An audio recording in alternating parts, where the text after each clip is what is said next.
हमार पिया हमारा कितना मानेलन इतना मानेलन बिलरिया मुसावा के मानैले अपने मेहरारू कितने मानत है मानत रहो काटत हो हाँ बिलार काटत है ए भैया कहे का हम का तो गई हो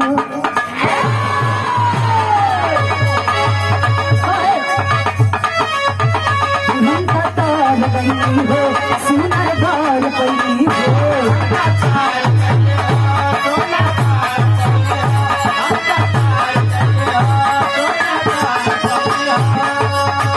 हम का तौल गई हो सुनर घर पई हो अपना राजा के प्यार में सवार गई हो के प्यार में सवार गई हो यही कारियावा के प्यार। आजमगढ़ से छूटा रहा का अच्छा तयापन वाली बतावत हो इनका तनी से शकल देख लो जब घरवा जात हन तो इनकर मेहरारू इनके ये कह के बोलावे दी करीबा आ गया करीबा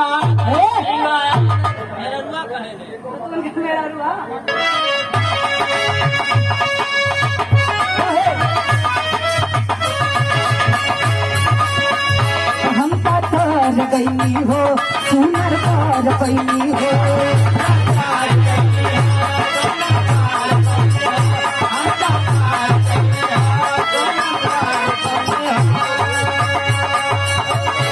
अपना राजा के प्यार में समाज गई हो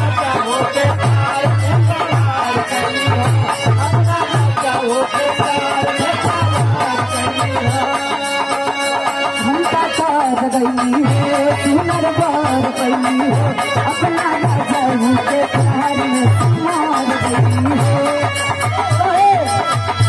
एक खुशी रहे नगरवारे एक खुशी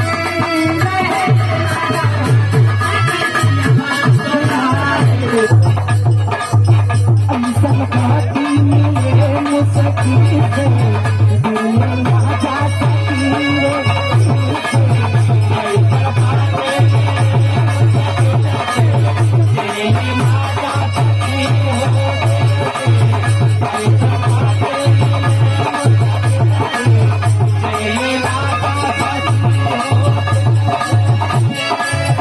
ऐसन खाती मिले मुसकी से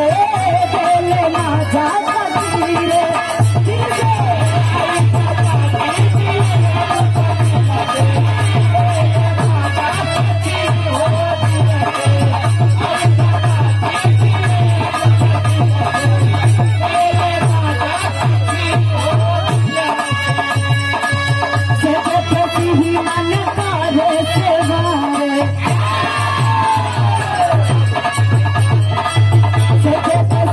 मन करे से वाले सखी पिया बाबू मारे